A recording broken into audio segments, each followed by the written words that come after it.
Primary lysosome के acid हाइड्रोलाइजेज enzyme फाइगोसोम के अंदर आकर के और उसको क्या करने लगते हैं, डाइजेस्ट करने लगते हैं, एक्स्ट्रा सेलुलर मटेरियल को डाइजेस्ट कर देते हैं। जो एक्स्ट्रा सेलुलर मटेरियल है जब वो डाइजेस्ट हो जाता है तो उसके जो उपयोगी पदार्थ है वो साइटोप्लाज्मिक हायर कंसंट्रेशन से लोअर कंसंट्रेशन की ओर डिफ्यूज हो जाते हैं और डिफ्यूज होकर के वो क्या रह जाता है कि कुछ अवशेष इसमें बचा रह जाता है जो कि इनडाइजेस्टेड होता है, डाइजेस्ट नहीं होता है। तो वो क्या रहता है, रेसिड्यू के रूप में या अपशिष्ट पदार्थ के रूप में रहता है। तो जिन लाइसोसोम में ये अपशिष्ट पदार्थ बचा रहता है तब इन्हीं सेकेंडरी लाइसोसोम को अपन क्या कहने लगते हैं, रेसिडुअल बॉडी कहने लगते हैं। हेलो दोस्तों, नमस्कार, स्वागत है आपका मेरे YouTube channel blue rays academy में। मैं हूं डॉक्टर अनूप सिंह बघेल, हाजिर हूं आपके सामने एक नए टॉपिक लाइसोसोम के साथ। तो आज हम लोगों को पढ़ना है बेटा क्या, लाइसोसोम। ठीक है, लाइसोसोम, ठीक, लाइसोसोम को आज हम लोगों को पढ़ना है। इसके लिए सबसे पहले थोड़ा अपन क्या देखते हैं, हिस्टोरिकल अकाउंट। ठीक है, हिस्टोरिकल अकाउंट। ठीक है, देखिए लाइसिस का मतलब क्या होता है, लाइसिस मतलब होता है डिसोल्यूशन, डिसोल्यूशन। ठीक है, डिसोल्यूशन, लाइसिस मतलब होता है डिसोल्यूशन। और सोमा इसका क्या होता है, सोमा मतलब होता है बॉडी, सोमा मतलब होता है बॉडी, डिसोल्यूशन मतलब घोलना, है ना, घोलना। ठीक है, और लाइसोसोम मतलब लाइसिस मतलब डिसोल्यूशन और सोमा मतलब बॉडी। ठीक है, कहने का मतलब ये है कि वह सेल ऑर्गेनेल जो बॉडी का क्या करते हैं, डिसोल्यूशन करते हैं, जो क्या करते हैं, बॉडी को घोलते हैं, लाइसोसोम कहलाते हैं। वह कोशिकांग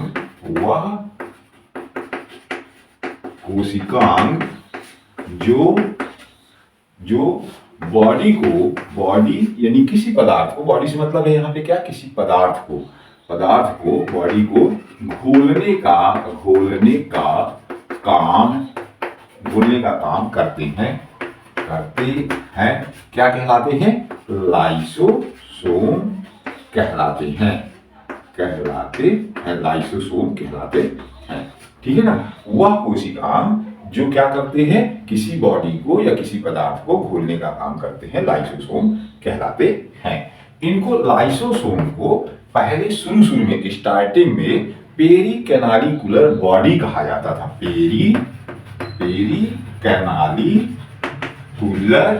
पेरिकैनालिकुलर बॉडी इनको पहले शुरू में कहा जाता था। इनको लाइसोसोम को क्या कहा जाता था बेटा, पेरिकैनालिकुलर बॉडी कहा जाता था। बाद में इनको डी दुबे नामक वैज्ञानिक ने, डी दुबे नामक वैज्ञानिक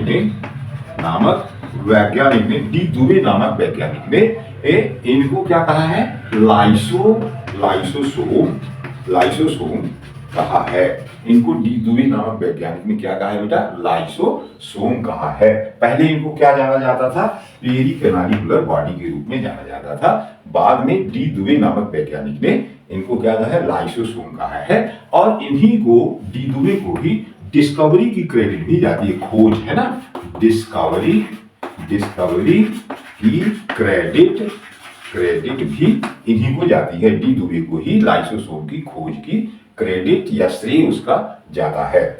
ठीक है ना, तो लाइसोसोम नाम भी दिया है, डिस्कवर भी दिया है। ठीक है, इनको प्लांट में, पौधों में, प्लांट में इन्हें मैटिल नाम के वैज्ञानिक ने, मैटिल नामक वैज्ञानिक ने देखा था। पौधों में मैटिल नाम के वैज्ञानिक ने इन्हें देखा था। ठीक है ना, इसके बाद इसमें जो प्लांट में है, इसमें स्पेशली एक्चुअल में इन्होंने प्लांट नाम दिया है, लेकिन एक्चुअली जो है वास्तव में ये जो थे, ये थे फंगस में एक्चुअल में देखा था इन्होंने। प्लांट अलग चीज है, फंगस अलग चीज है। पर वो फंगस यदि आप डिटेल में देखें तो प्लांट की जगह पे ये फंगस है जिसमें इन्होंने देखा था, फंगस में देखा था। और उस फंगस का नाम है न्यूरोस्पोरा नामक फंगस में। एक्चुअल में जो मैटिल नाम का वैज्ञानिक है वो किसमें देखा था, न्यूरोस्पोरा नामक फंगस में देखा था, पर आपको प्लांट में लिखा मिलेगा, ठीक है ना। तो यदि प्लांट में लिखा है तो ठीक है, आंसर ऑब्जेक्टिव, और यदि फंगस न्यूरोस्पोरा में ऑप्शन लिखा हुआ है तो भी उसी में क्या है, मैटिल का ही नाम है, ठीक है। तो कुछ बुक्स ये लिखती हैं कि मैटिल नामक वैज्ञानिक ने प्लांट में इन्हें सबसे पहले देखा था, और कुछ बुकें ये लिखती हैं कि फंगस न्यूरोस्पोरा में इसको मैटिल नामक वैज्ञानिक ने देखा था। तो ये इसको आप इससे कंफ्यूज नहीं होंगे, ये दोनों चीजें जो है यहाँ पे ऑब्जर्वेशन से इसके मिली हुई है, ठीक है। यह जो है लाइसोसोम जो है, ये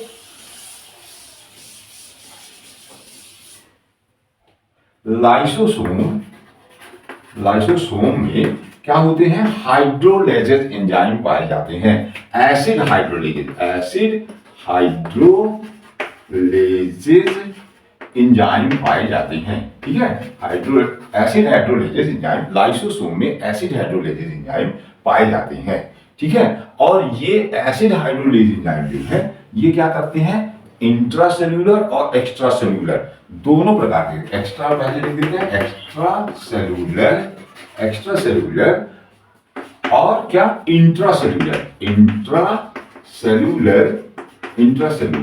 मटेरियल का, पदार्थ का, एक्स्ट्रा सेल्यूलर और इंट्रासेल्यूलर मटेरियल कौन कौन से हो सकते हैं ये, जैसे प्रोटीन हो सकती है, लिपिड हो सकती है, कार्बोहाइड्रेट हो सकते हैं, है ना, कार्बोहाइड्रेट्स हो सकते हैं।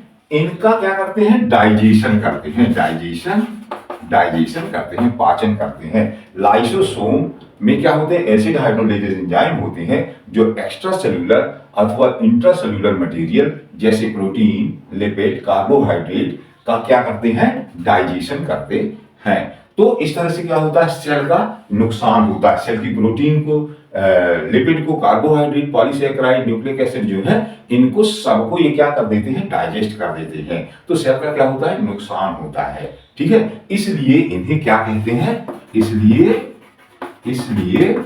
इन्हें, मतलब किसको, लाइसोसोम के, इसलिए इन्हें क्या कहते हैं, सुसाइडल बैग कहते हैं, सुसाइडल बैग कहते हैं, सुसाइडल बैग, अथवा इन्हीं को लाइटिक बैग भी इन्हीं को कहते हैं। ये क्या करते हैं, protein, lipid, carbohydrate, nucleic acid आदि का डाइजेशन कर देते हैं, इसलिए इन्हें सुसाइडल बैग को हिंदी में क्या कहते हैं, आत्मघाती थैला, ठीक है ना। सुसाइडल बैग मतलब आत्मघाती थैला, ठीक है। तो ये बहुत पूछा जाता है कि निम्न में से कौन से कोशिकाओं को आत्मघाती थैला कहते हैं। तो आत्मघाती थैला कौन है, लाइसोसोम। क्यों है, क्योंकि ये intracellular material, protein, lipid, carbohydrate और न्यूक्लिक एसिड वगैरह है ना, न्यूक्लिक एसिड आदि का, एक्सेट्रा का क्या कर देता है, डाइजेस्ट कर देता है, इसलिए इन्हें सुसाइडल बैग या लाइटिक बैग भी कहते हैं, ठीक है। इसके बाद नेक्स्ट हेडिंग अपन लेते हैं क्या, मॉर्फोलॉजी।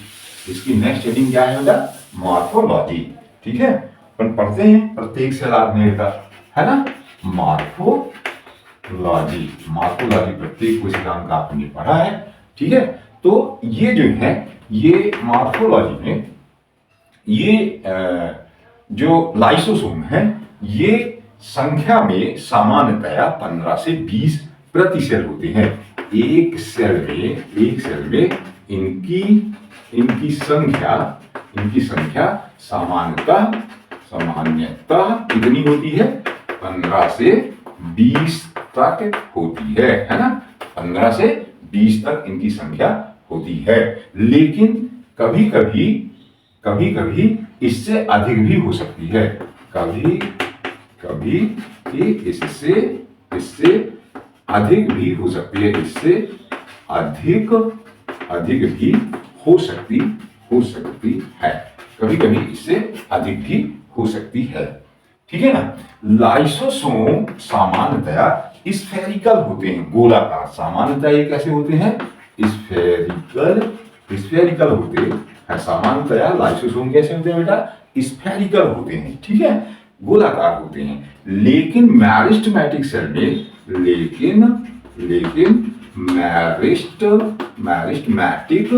मैरिस्टमैटिक सेल्स जो होती हैं, विभाज्योतक कोशिकाएं। मैरिस्टमैटिक सेल मतलब विभाज्योतक कोशिकाएं। लेकिन मैरिस्टमैटिक सेल्स में यह इर्रेगुलर शेप के हो सकते हैं, इर्रेगुलर शेप के होते हैं, अनियमित आकार के होते हैं, सामान्यतः स्फेरिकल होते हैं। लेकिन मैरिस्टमैटिक सेल्स में ये कैसे होते हैं, इर्रेगुलर शेप के होते हैं। इसके बाद इनमें लाइसोसोम जो है ये सामान्यतया 0.2 म्यू से 0.8 म्यू तक के ये होते हैं, 0.2 से 0.8 म्यू तक के सामान्यतया होते हैं, है ना। सामान्यतः इनकी साइज कितनी होती है, 2 माइक्रोन, 0.2 माइक्रोन से 0.8 माइक्रोन तक होती है। लेकिन अपवाद स्वरूप सामान्यतः होती है,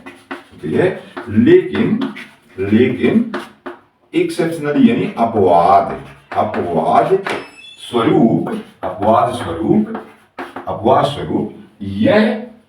यह कितने हो सकते हैं, 5 माइक्रोन तक के हो सकते हैं,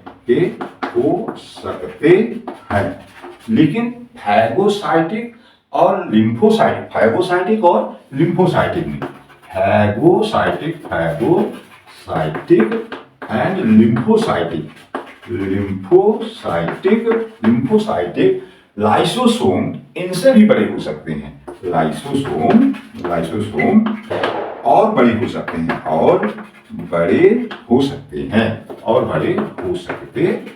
हैं, ठीक है। तो अपन जनरली मॉर्फोलॉजी में क्या पढ़ते हैं बेटा, अपन पढ़ते हैं नंबर, अपन पढ़ते हैं शेप, अपन पढ़ते हैं साइज। तो ये तीनों चीजें जो है ये मॉर्फोलॉजी की हो जाती हैं इस तरह से, ठीक है ना। तो ये हो गई क्या, मॉर्फोलॉजी। इसके बाद नेक्स्ट हेडिंग अपन क्या पढ़ते हैं, अगली हेडिंग पढ़ने के अपन क्या, इसका स्ट्रक्चर, लाइसोसोम की संरचना, स्ट्रक्चर ऑफ लाइसोसोम, ठीक है। स्ट्रक्चर ऑफ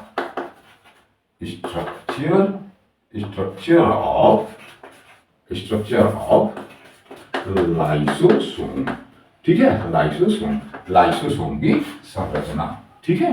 तो लाइसोसोम जो है वो एक सिंगल यूनिट मेम्ब्रेन से घिरी संरचना है। एक 70 एंगस्ट्रॉम सिंगल यूनिट मेम्ब्रेन से घिरी हुई संरचना है। ये कोशिकाएं कैसे हैं, सिंगल यूनिट मेम्ब्रेन से घिरे हुए हैं, जो कितने 70 एंगस्ट्रॉम थिक होती है, 70 एंगस्ट्रॉम थिक। आप क्या लिख सकते हो यहाँ पे, मोटी, है ना, मोटी। 70 angstrom thick single unit membrane से घिरे होते हैं। इनके अंदर क्या पाए जाते हैं बेटा, इनके अंदर एसिड हाइड्रोलेजेस एंजाइम पाई जाती हैं। एसिड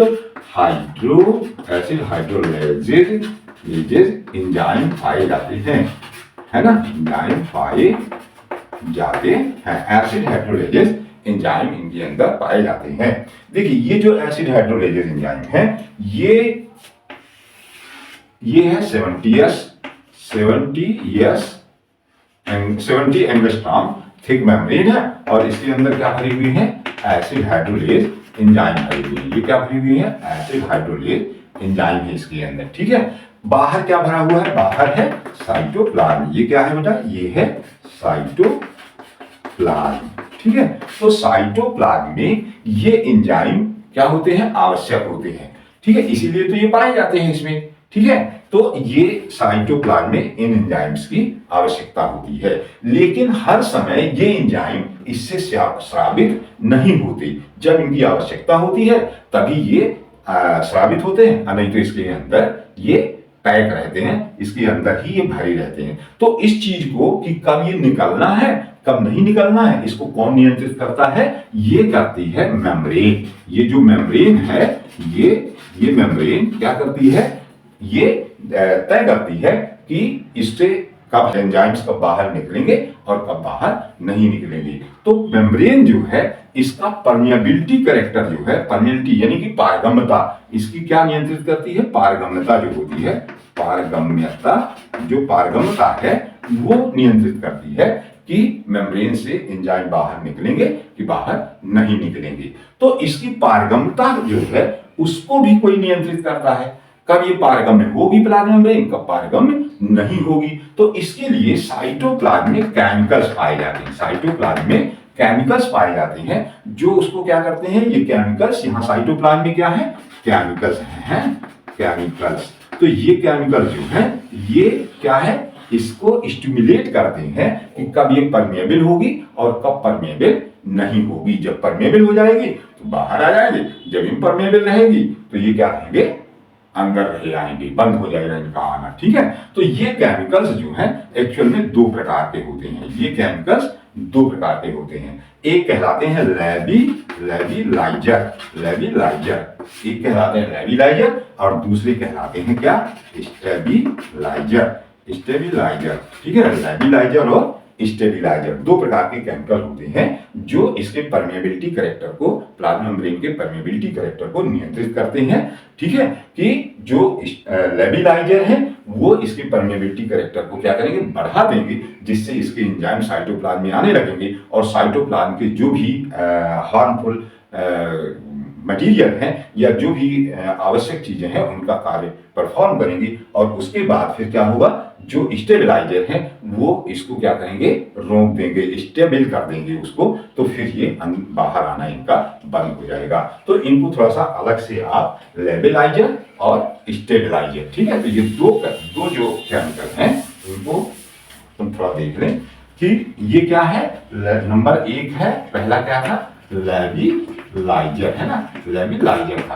तो जो लेविलाइजर है, जो लेविलाइजर है वो क्या करते हैं कि लाइसोसोम के प्लाज्मा मेम्ब्रेन का, लाइसोसोम के प्लाज्मा मेम्ब्रेन के, लाइसोसोम के प्लाज्मा मेम्ब्रेन के कौन से परमिएबिलिटी कैरेक्टर को, परमिएबिलिटी कैरेक्टर को क्या कर देते हैं, बढ़ा देते हैं, एनहांस कर देते हैं, बढ़ा देते हैं, परमिएबिलिटी कैरेक्टर को बढ़ा देते हैं। मतलब क्या ले आते हैं, प्लाज्मा मेम्ब्रेन में क्या ले आ देते हैं बेटा, इनस्टेबिलिटी ले आ देते हैं। अर्थात ये क्या ले आ देते हैं, इनस्टेबिलिटी लाते हैं। प्लाज्मा मेम्ब्रेन में क्या ले आते हैं, इनस्टेबिलिटी लाते हैं, जिससे कि इसके लाइसोसोम के एंजाइम क्या है, बाहर आने लगते हैं और एक्स्ट्रा सेलुलर मटेरियल का डाइजेशन करने लगते हैं। ठीक है ना। इसके बाद इसके एग्जाम्पल ऐसे कौन कौन से केमिकल हो सकते हैं कि जो लेविलाइजर है, मतलब जो क्या करते हैं प्लाज्मा मेम्ब्रेन में इनस्टेबिलिटी ले आते हैं, वो कौन कौन से केमिकल्स हैं आप इसको, जैसे क्या होता है, vitamin A, vitamin B, vitamin A, vitamin E, vitamin B, vitamin A, vitamin B, vitamin के,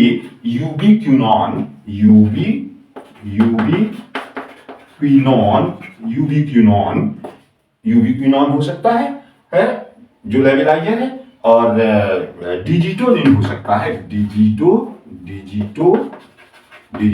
जो है वो क्या हो सकता है, लेविलाइजर हो सकता है। प्रोजेस्टेरॉन हार्मोन, प्रोजेस्टेरॉन हार्मोन जो है, प्रोजेस्टेरॉन हार्मोन और टेस्टोस्टेरॉन हार्मोन, ये जो है ये क्या है, ये सभी केमिकल क्या क्या है, vitamin A, vitamin B, vitamin K, ubiquinone, digitonin, progesterone और टेस्टोस्टेरॉन, ये सभी केमिकल क्या है, लेविलाइजर हैं, जो आवश्यकता के समय क्या करते हैं, एक्स्ट्रा सेलुलर डाइजेशन के समय लाइसोसोम के प्लाज्मा मेम्ब्रेन का परमिएबिलिटी कैरेक्टर को बढ़ा देते हैं, या उसमें क्या ले आते हैं, इनस्टेबिलिटी लाते हैं, जिससे कि जो एंजाइम्स हैं, एसिड हाइड्रोलाइजेज जो एंजाइम हैं वो साइटोप्लाज्म में आते हैं और वो क्या करते हैं, एक्स्ट्रा सेलुलर मटेरियल का डाइजेशन करते हैं। ठीक है ना। इसके बाद दूसरे वाले क्या है, दूसरे हैं स्टेबिलाइजर, ये लेविलाइजर थे, और दूसरा केमिकल क्या है, स्टेबिलाइजर। दूसरा क्या है बेटा, दूसरा है स्टेबिलाइजर, ठीक है ना, स्टेबिलाइजर। ये क्या करते हैं कि वह केमिकल है जो प्लाज्मा मेम्ब्रेन के परमेबिलिटी कैरेक्टर में स्टेबिलिटी लाते हैं। लेवलाइजर इनस्टेबिलिटी लाते थे, अस्थायित्व लाते थे, और ये क्या लाते हैं, स्थायित्व लाते हैं। तो वह रसायन, वह केमिकल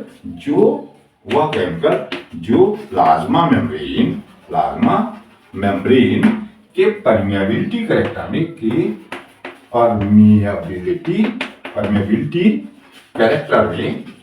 परमेबिलिटी कैरेक्टर्स में क्या ले आते हैं, प्लाज्मा मेम्ब्रेन के परमेबिलिटी कैरेक्टर्स में स्टेबिलिटी लाते हैं, स्टेबिलिटी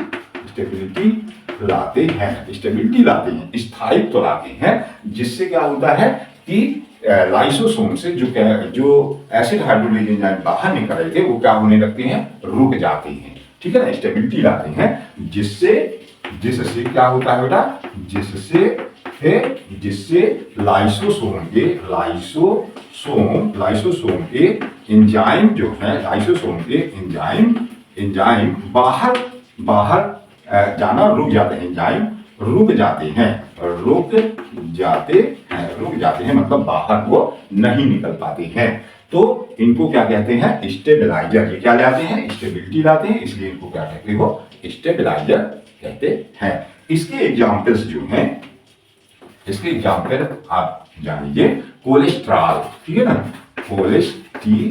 कोलेस्ट्रॉल जो है वो क्या है, स्टेबिलाइजर है, कोलेस्ट्रॉल, ठीक है। कार्टिसोल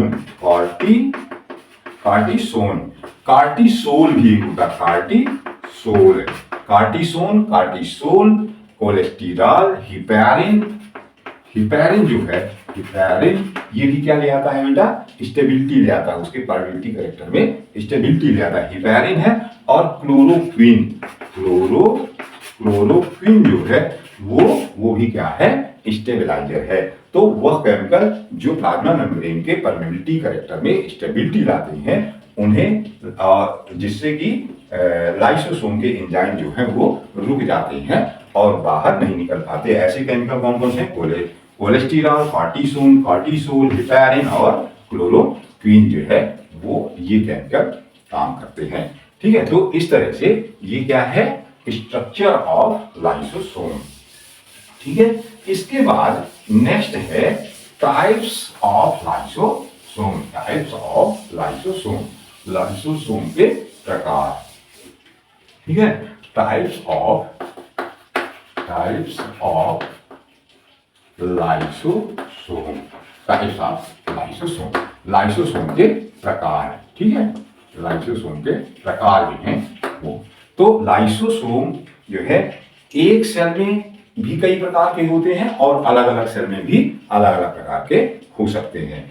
अलग अलग सेल में अलग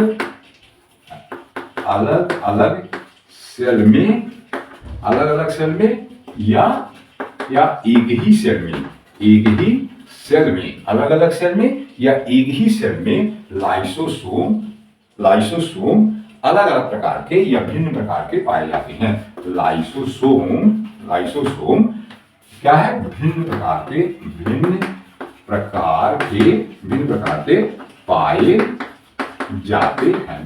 के पाए जाते हैं। अलग अलग सेल में या एक ही सेल में लाइसोसोम जो है भिन्न प्रकार के पाए जाते हैं, जिनको डी दुबे नामक वैज्ञानिक ने, जिनको कौन, डी दुबे है ना, इनको डी दुबे नामक वैज्ञानिक ने 4 वर्गों में भिन्नित किया है। 4 वर्गों में भिन्नित किया है, ठीक है, 4 वर्गों में भिन्नित किया है। ये 4 प्रकार के लाइसोसोम होते हैं। किसने बताया है, डी दुबे नाम के वैज्ञानिक ने 4 प्रकार के लाइसोसोम बताए हैं। कौन कौन से हैं 4 प्रकार के? नंबर 1 है प्राइमरी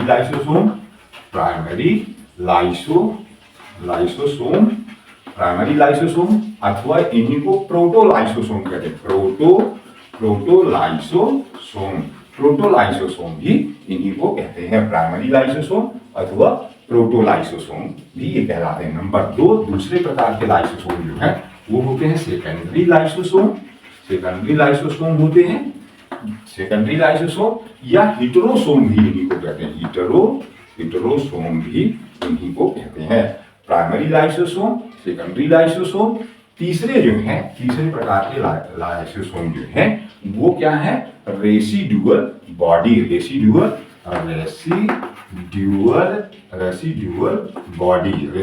बॉडी, इनको रेसिडुअल बॉडी या प्री लाइसोसोम भी इनको कह सकते हैं। मोस्टली रेसिडुअल बॉडी कहते हैं इनको, क्या कहते हैं, रेसिडुअल बॉडी।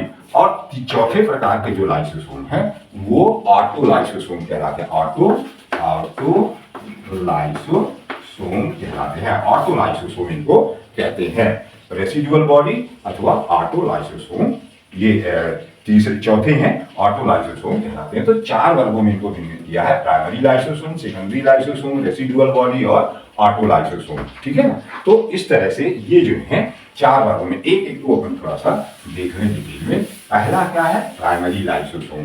प्राइमरी लाइसोसोम जो है ये नेवली फॉर्म लाइसोसोम है, नए बने हुए लाइसोसोम है। यह नेवली फॉर्म्ड लाइसोसोम है, नए बने हुए लाइसोसोम है, जो कि किससे बनते हैं, गाल्गी वेसिकल से बनते हैं, जिनका निर्माण किससे होता है, गाल्गी वेसिकल से होता है, जिसका निर्माण गाल्गी वेसिकल से होता है। प्राइमरी लाइसोसोम नए बने हुए लाइसोसोम है, इनका निर्माण गाल्गी वेसिकल से होता है, ठीक है ना। दूसरे जो लाइसोसोम है, सेकेंडरी लाइसोसोम जो है, सेकेंडरी लाइसोसोम ये क्या होते हैं कि जो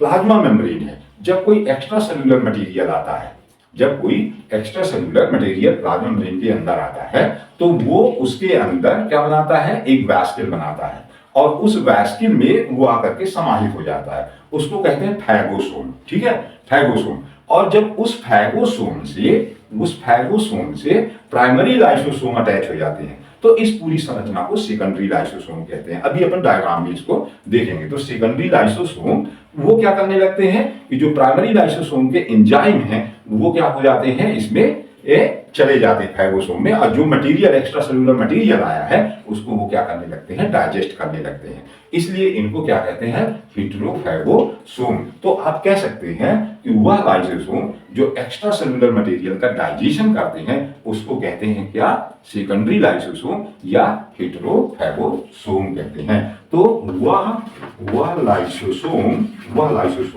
जो क्या करते हैं, वह लाइसोसोम जो एक्स्ट्रा सेलुलर मटेरियल का पाचन करते हैं, डाइजेशन करते हैं,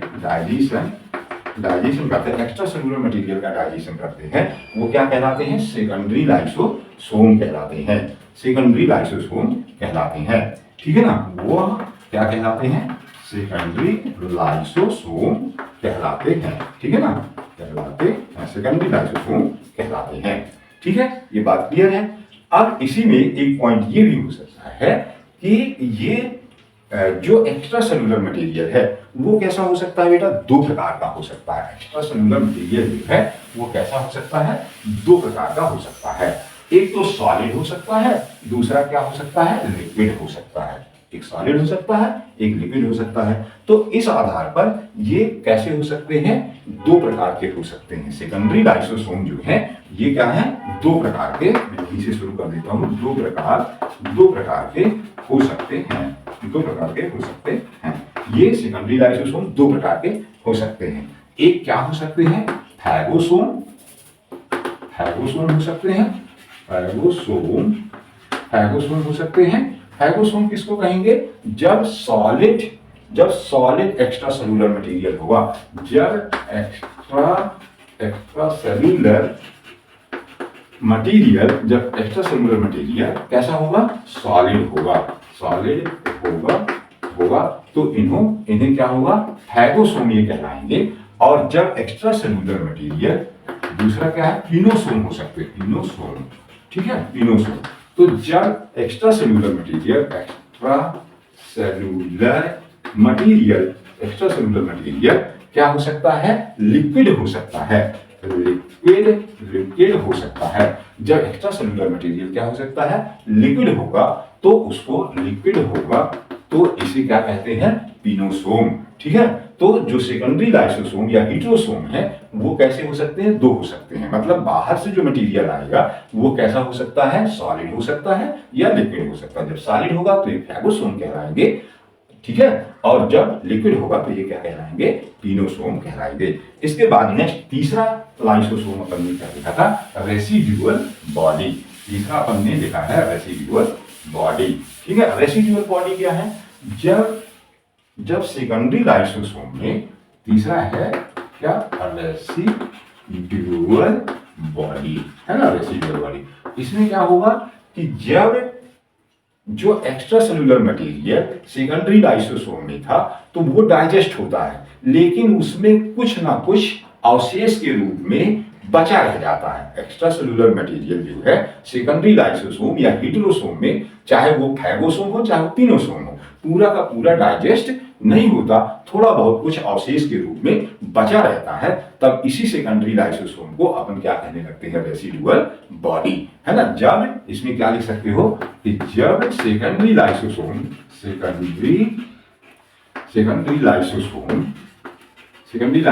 में क्या हो जाता है? Extra cellular material, extra cellular material क्या हो जाता है? पूर्ण रूप से डाइजेस्ट नहीं होता, पूर्ण रूप से डाइजेस्ट नहीं होता है। ठीक है, एक्स्ट्रा सेलुलर मटेरियल पूर्ण रूप से डाइजेस्ट नहीं होता, उसका कुछ भाग क्या होता है? उसका कुछ भाग क्या रहता है? अवशेष के रूप में, उसका कुछ भाग अवशेष के रूप में बचा रहता है, उसका कुछ भाग अवशेष के रूप में बचा रहता है। तब इन्हें क्या कहते हैं बेटा? तब इन्हें आप क्या कहते हो? तब इन्हें रेसिडुअल बॉडी कहते हैं, रेसिडुअल बॉडी कहते हैं। ठीक है ना, रेसिडुअल बॉडी कहते हैं। तब इन्हें क्या कहते हो? रेसिडुअल बॉडी कहते हैं। ठीक है ना। इसके बाद नेक्स्ट एक अपन ने क्या पढ़ा था? ऑटोलाइसोसोम, है ना, ऑटोलाइसोसोम। ठीक है, ऑटोलाइसोसोम क्या होते हैं कि कुछ प्राइमरी लाइसोसोम सेकेंडरी लाइसोसोम का निर्माण नहीं करते, मतलब जो एक्स्ट्रा सेलुलर मटेरियल आया है उससे ये फ्यूज नहीं होते, तो सेकेंडरी लाइसोसोम का निर्माण नहीं होता और ये स्वतंत्र रूप से साइटोप्लाज्म में तैरते रहते हैं। ठीक है ना, ये क्या होता है? स्वतंत्र रूप से उसमें साइटोप्लाज्म में तैरते रहते हैं। और जब ये किसी सेल के प्रोटीन, कार्बोहाइड्रेट, पॉलीसैकेराइड है या कोई सेल ऑर्गेनेल है, माइटोकॉन्ड्रिया है एंडोप्लाज्मिक रेटिकुलम है राइबोसोम है, किसी सेल ऑर्गेनेल से ये क्या हो जाते हैं? जुड़ जाते हैं या उससे अटैच हो जाते हैं, तो उसका क्या कर देते हैं? ये डाइजेशन कर देते हैं। ठीक है ना, तो इनको क्या कहते हैं? ऑटोलाइसोसोम। और इनको खुद के मटेरियल, सेल के खुद के मटेरियल की डाइजेस्ट करने की प्रक्रिया को क्या कहते हैं? ऑटोफैगी। उसको क्या कहते हैं? ऑटोफैगी या ऑटोलिसिस। तो क्या है? जब इसमें क्या लिखोगे? जब प्राइमरी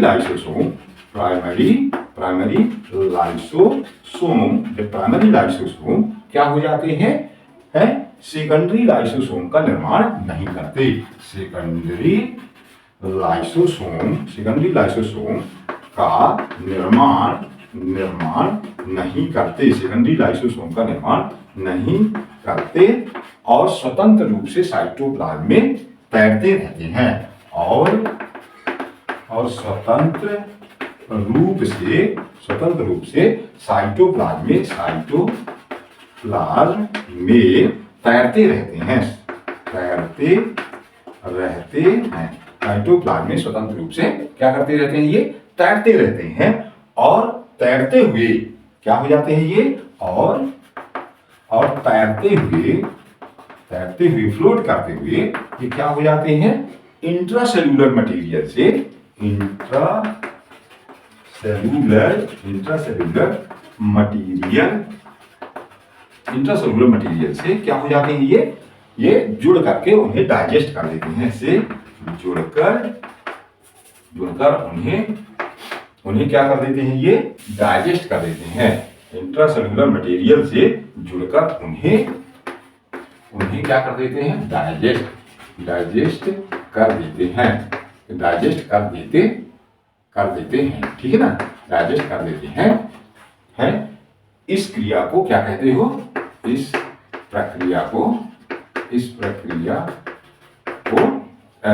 डाइजेस्ट कर देते हैं, तो इन्हें क्या कहते हैं, इन्हें ऑटोलाइसोसोम कहते हैं। तो इन्हें ऑटोलाइसोसोम कहते हैं, इन्हें ऑटोलाइसोसोम कहते हैं। और इस प्रक्रिया को क्या कहते हैं, इस प्रक्रिया को ऑटोफैगी कहते हैं या ऑटोलिसिस कहते हैं।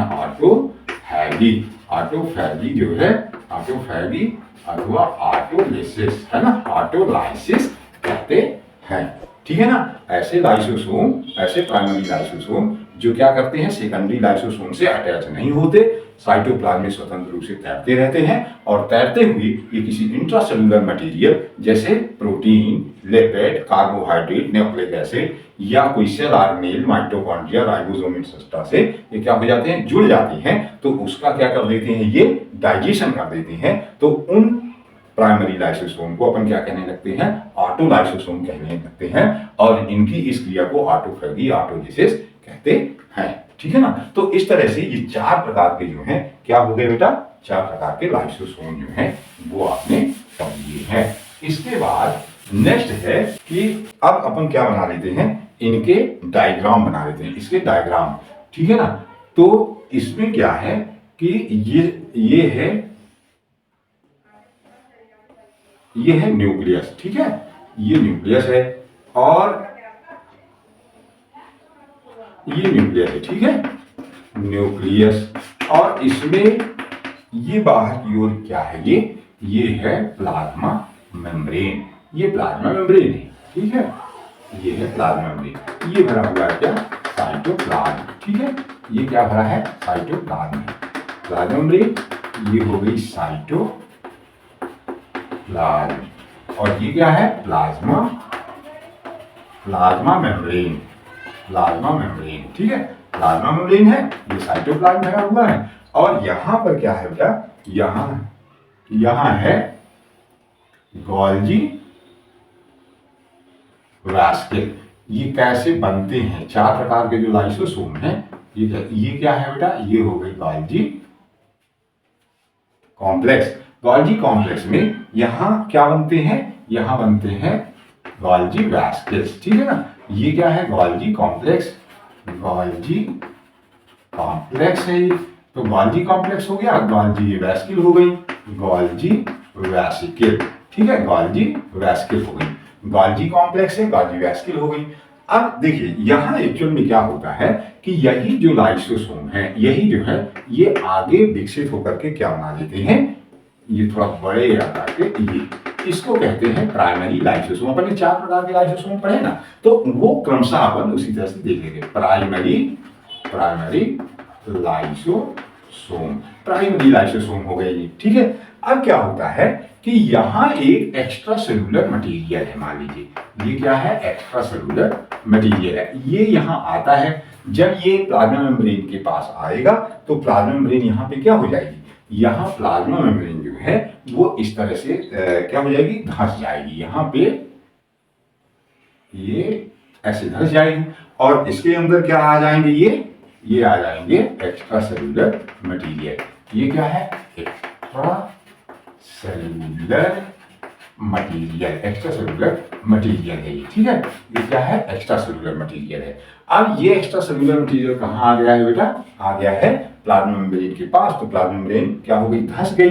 अब ये क्या कहलाएगी, क्योंकि ये सॉलिड मटेरियल है, यहाँ सॉलिड भी आ सकता है, लिक्विड भी आ सकता है। तो ये जो सॉलिड मटेरियल है, इसलिए इसे कहते हैं फैगोसाइटिक वैस्किल। ये वैस्किल जैसे ये बन गया है ना, तो इसको कहते हैं फैगोसाइटिक वैसिकल, फैगोसाइटिक वैस्किल। इसको क्या कहते हैं बेटा? फैगोसाइटिक वैस्किल कहते हैं। कुछ समय बाद ये और अंदर धंसती है तो यहाँ से क्या हो जाती है, ये कट जाती है। तो यहाँ कट करके और ये क्या बना लेगी इस जगह पर, ये ऐसा हो गया। और ये जो है ये एक्स्ट्रा सेलुलर मटेरियल इस तरह से ये आ गया। अब इस फैगोसाइटिक वैस्किल से जब ये अलग हो गया तो इसको अपन कहने लगे फैगोसोम। फैगोसोम इसको क्या कहते हो? फैगोसोम। यदि लिक्विड आता तो इसको क्या कहते हैं? पिनोसाइटिक वैस्किल, और इसको पिनोसोम कहने लगते। सरल है, पिनोसोम कहने लगते। अब इस फैगोसोम से ये प्राइमरी लाइसोसोम जो हैं ये क्या होते हैं, यहाँ आ करके और इससे ऐसे जुड़ जाते हैं। और इन प्राइमरी लाइसोसोम में आप जानते हो क्या भरा हुआ है बेटा? इनमें क्या भरा है? Acid hydrolase enzyme. Acid hydrolase मतलब तेजाब। एक तरह से क्या भरा हुआ है? तेजाब भरा हुआ है। और वो क्या हो जाएंगे इसके अंदर, इसको यहाँ डिजॉल्व कर देंगे इसकी मेम्ब्रेन को, और घोल करके और ये क्या हो जाएंगे, इसमें चले जाएंगे। किसमें? फैगोसोम में। ठीक है, तो अब क्या हो जाएगा कि ये जो फैगोसोम और प्राइमरी लाइसोसोम ये दोनों मिलकर के जो संरचना बनाती हैं उसको अपन क्या कहते हैं? ये कहलाने लगता है क्या? इसको कहते हैं सेकेंडरी लाइसोसोम। इसको क्या कहने लगते हो? Secondary lysosome. ठीक है, तो ये क्या बन गया बेटा? Secondary lysosome. Secondary lysosome, secondary lysosome. आपने ये पढ़ा है कि जब प्राइमरी लाइसोसोम फैगोसोम से या पिनोसोम से अटैच हो जाते हैं तो क्या बना देते हैं? Secondary lysosome. अब इनके एंजाइम इसके अंदर चले गए हैं, यहाँ कौन से? एसिड हाइड्रोलेज एंजाइम भरे हुए हैं। ठीक है ना, तो ये इसका क्या करेंगे? डाइजेशन कर देंगे। जो एक्स्ट्रा सेलुलर मटेरियल है वो क्या कर देगा? उसको डाइजेस्ट कर देंगे। तो ये सेकेंडरी लाइसोसोम जो है, इसीलिए इसको क्या कहते हैं? हेटेरोफैगोसोम। हेटेरोफैगोसोम क्यों कहते हो? क्योंकि ये किससे हो गया? फैगोसोम से जुड़ गया है। तो सेकेंडरी लाइसोसोम कहिए चाहे हेटेरोफैगोसोम इसको आप कहिए। ठीक है, तो अब इसको ये डाइजेस्ट कर देंगे। ये जो एंजाइम भरे हुए हैं एक्स्ट्रा सेलुलर मटेरियल को क्या कर देंगे? डाइजेस्ट कर देंगे। और डाइजेस्ट करके और जो भी उपयोगी पदार्थ हैं वो क्या हो जाएंगे? बाहर की ओर डिफ्यूज हो जाएंगे, है ना? हायर कंसंट्रेशन से लोअर कंसंट्रेशन की ओर ये डिफ्यूज हो जाएंगे। अब इसमें कुछ चीजें बच जाएंगी, पूरा का पूरा जो है वो डाइजेस्ट नहीं हो पाता। तो यहाँ पे क्या होगा? कुछ अवशेष के रूप में, रेसिड्यू के रूप में ये जो एक्स्ट्रा सेलुलर मटेरियल है वो क्या हो जाता है बेटा? बच जाता है। यहाँ पे क्या हो जाता है? बच जाता है। एक्स्ट्रा सेलुलर मटेरियल जो है रेसिड्यू के रूप में बच जाता है। ये क्या है? इसको अपन क्या कहेंगे? रेसिड्यू। ये क्या है? रेसिड्यू। ठीक है ना, रेसिड्यू कहलाता है, अवशेष कहलाता है। इसलिए इन लाइसोसोम को आप क्या कहोगे? Residual body. इन लाइसोसोम को तीसरे प्रकार का आ गया रेसिडुअल बॉडी। इनको क्या कह रहे हो? रेसिडुअल बॉडी कहलाने लगे। सेकेंडरी लाइसोसोम में एक्स्ट्रा सेलुलर मटेरियल का डाइजेशन हो गया है, जो बचा है रेसिड्यू कहलाता है, और ऐसे लाइसोसोम को क्या कहते हो? रेसिडुअल बॉडी कहते हैं। अब ये रेसिडुअल बॉडी जो है ये तैरती रहती है। साइटोप्लाज्म भी भरा हुआ, आप जानते हो पूरा क्या है? साइटोप्लाज्म। साइटोप्लाज्म में ये क्या है? तैरते रहते हैं। और जब ये आकर के प्लाज्मा मेम्ब्रेन से अटैच हो जाते हैं, ये क्या हो रहे हैं? यहाँ प्लाज्मा मेम्ब्रेन से अटैच हो जाते हैं, तो इनके अंदर यहाँ पे क्या है? रेसिड्यू है। और क्या भरे हुए हैं इसमें और क्या भरे हैं बेटा? इसमें भरे हैं एसिड हाइड्रोलेज। तो ये एसिड हाइड्रोलेज क्या करेंगे? प्लाज्मा मेम्ब्रेन को यहाँ से क्या कर देंगे? डिसॉल्व कर देंगे, घोल देंगे। और इनका जो रेसिड्यू है वो क्या हो जाएगा? बाहर आ जाएगा। ये अनडाइजेस्टेड मटेरियल जो है, रेसिड्यू मतलब क्या है? अन या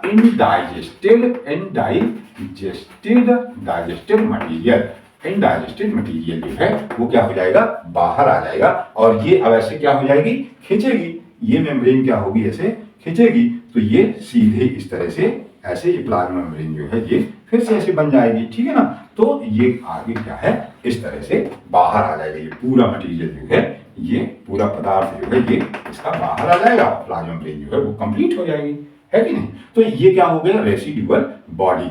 इसी तरह से कुछ प्राइमरी लाइसोसोम, ये जो प्राइमरी लाइसोसोम है सेकेंडरी लाइसोसोम नहीं बनाते या फैगोसोम से नहीं जुड़ते। बहुत सारे यहाँ बने हुए हैं, कुछ इससे जुड़ गए, कुछ क्या है? साइटोप्लाज्म में इस तरह से फ्रीली फ्लोट होते रहते हैं, स्वतंत्र रूप से ये क्या होते रहते हैं? तैरते रहते हैं, स्वतंत्र रूप से ये तैरते रहते हैं यहाँ पर, ठीक है। ये स्वतंत्र रूप से यहाँ तैरते रहते हैं और तैरते हुए ये क्या करते हैं, इंट्रासेल्यूलर मटेरियल या इंट्रासेल्यूलर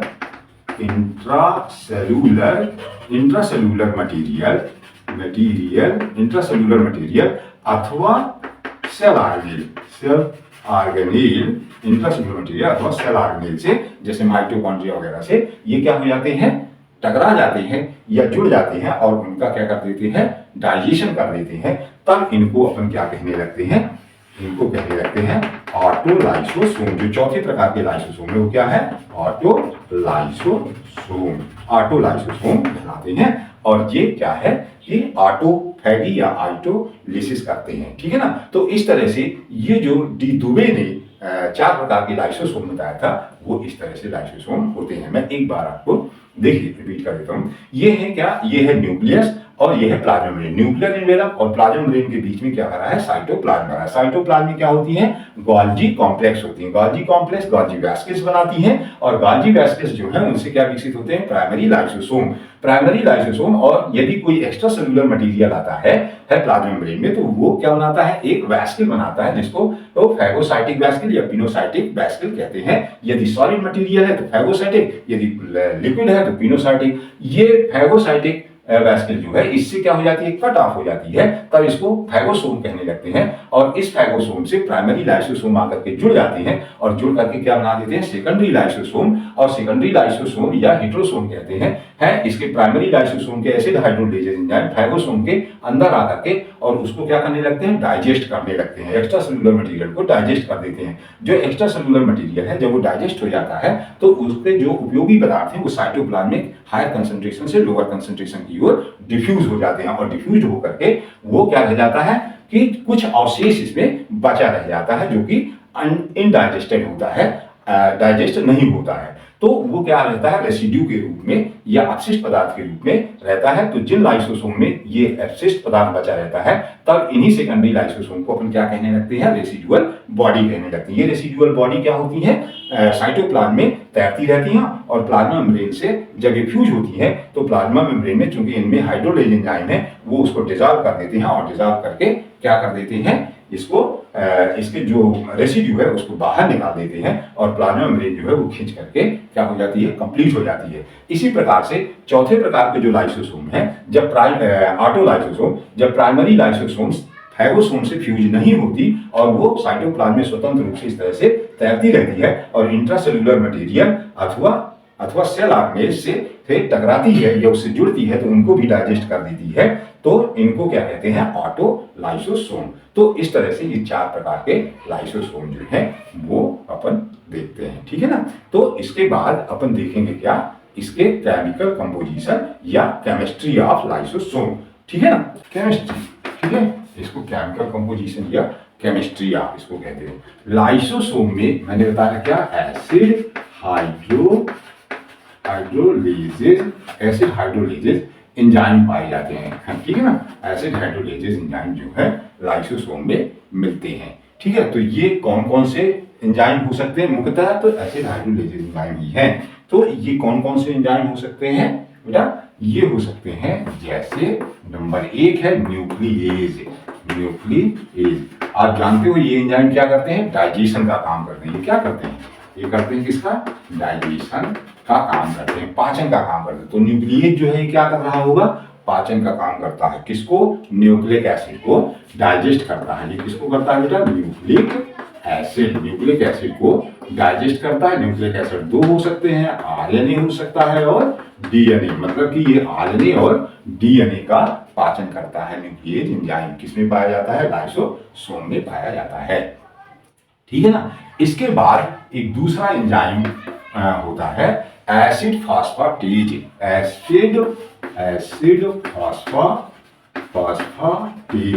एसिड फास्फेटेज एंजाइम जो है वो क्या काम करता है फास्फेट ईस्टर्स का डाइजेशन करता है।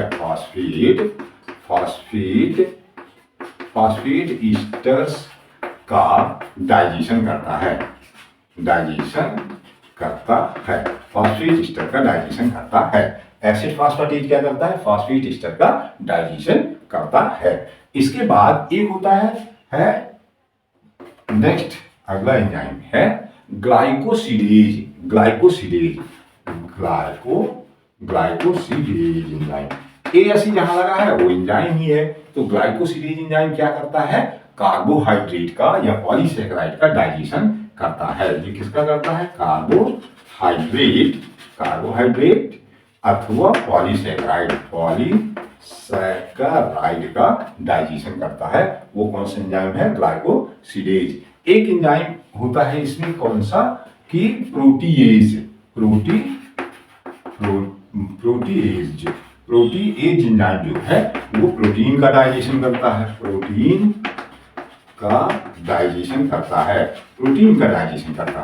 एंजाइम जो है वो किसका डाइजेशन करता है प्रोटीन का डाइजेशन करता है। लाइपेज इसी तरह से, फिर लाइपेज है वो किसका डाइजेशन करता है, लाइपेज एंजाइम जो है वो किसका, लाइपेज एंजाइम लिपिड का या फैट का डाइजेशन करता है। ठीक है, फैट का डाइजेशन करता है। तो इस तरह से ये क्या है, ये इसमें कुछ एंजाइम्स होते हैं और ये एंजाइम क्या करते हैं, इन संबंधित से जुड़े होते हैं और उनका डाइजेशन करते हैं। ठीक है ना। तो इस तरह से ये क्या है, इसका थोड़ा केमिकल कंपोजिशन या केमिस्ट्री अपन ने लिख लिया। इसके बाद नेक्स्ट है क्या, इसका फंक्शन, इसके कार्य, लाइसोसोम के कार्य है ना, फंक्शन ऑफ लाइसोसोम। ठीक है, नेक्स्ट हेडिंग क्या है, फंक्शंस ऑफ लाइसोसोम के कार्य। ठीक है, तो लाइसोसोम के कई कार्य हैं। नंबर 1 है, पहला कार्य क्या है इसका, कि ये क्या करता है, एक्स्ट्रा सेलुलर मटेरियल का डाइजेशन करता है। एक्स्ट्रा सेलुलर मटेरियल का डाइजेशन करता है। एक्स्ट्रा सेलुलर में कौन कौन से, ये फैगोसोम और पिनोसोम हो सकते हैं। ठीक है, दूसरा क्या हो सकता है, दूसरा है इंट्रासेलुलर। ठीक है, इंट्रासेलुलर मटेरियल का डाइजेशन करता है। इंट्रासेलुलर मटेरियल, ठीक है, इंट्रासेलुलर मटेरियल का डाइजेशन ये करता है। ठीक है ना। तो इसमें इंट्रासेलुलर मटेरियल का डाइजेशन, इसके बाद ये क्या काम करता है, नेक्स्ट है हार्मोन सेक्रीशन। ठीक है, हार्मोन सेक्रीशन का काम करता है। इसके बाद एक अगला है ये, कि ये क्या करता है, फर्टिलाइजेशन में मदद करता है। ये फर्टिलाइजेशन में, डेवलपमेंटल प्रोसेस में, ठीक है ना, डेवलपमेंटल प्रोसेस में ये मदद करता है। इंसेक्ट्स जो हैं उनके डेवलपमेंटल प्रोसेस में जो इग्डेसिस होती है उसमें ये जो लाइसोसोम है इसके एंजाइम उसमें हेल्प करते हैं। ठीक है, तो डेवलपमेंटल प्रोसेस में मदद करते हैं। ये कुछ डिजीज पैदा करते हैं, लाइसोसोम एंड डिजीज भी आप कह सकते हो। ये क्या है, लाइसोसोम एंड डिजीज है ना, डिजीज जो है, लाइसोसोम एंड डिजीज क्या होता है कि लाइसोसोम कुछ टिश्यूज को डैमेज कर देते हैं जिसके कारण कुछ बीमारियां उत्पन्न होती हैं, जैसे कार्सिनोजेनिस होते हैं, मतलब कैंसर। ठीक है, कैंसर की बीमारी भी ये उत्पन्न करते हैं। ब्रेकिंग ऑफ क्रोमोसोम ये भी ये करते हैं। लाइसोसोम कुछ डिजीज पैदा करते हैं। ये क्या करते हैं कि कई बार टिश्यूज को ये डैमेज कर देते हैं और वहां पे क्या हो जाता है, कैंसरस हो जाते हैं। ये कार्सिनोजेनेसिस कहते हैं इसको, कैंसर उत्पन्न करते हैं। मतलब कैंसर उत्पन्न करने की क्रिया क्या कहलाती है, कार्सिनोजेनेसिस कहलाती है। क्या कहलाती है प्रक्रिया, कार्सिनोजेनेसिस कहलाती है। ब्रेकिंग ऑफ क्रोमोसोम को टुकड़ों में तोड़ देते हैं, टुकड़े में हो जाता है, तो जिससे क्या होती हैं, बीमारियां पैदा होती हैं। तो इस तरह से ये क्या है, लाइसोसोम के फंक्शन है। ठीक है ना। तो आज का लेक्चर यहीं तक। ये लाइसोसोम जो है वो कंप्लीट हुआ, लाइसोसोम सेल ऑर्गेनेल कंप्लीट हुआ। मेरा आपसे एक रिक्वेस्ट है कि आपको यदि मेरी वीडियो पसंद आती है तो आप इसे सब्सक्राइब, लाइक और शेयर जरूर करिए, जिससे कि और भी लोगों का लाभ हो सके। धन्यवाद।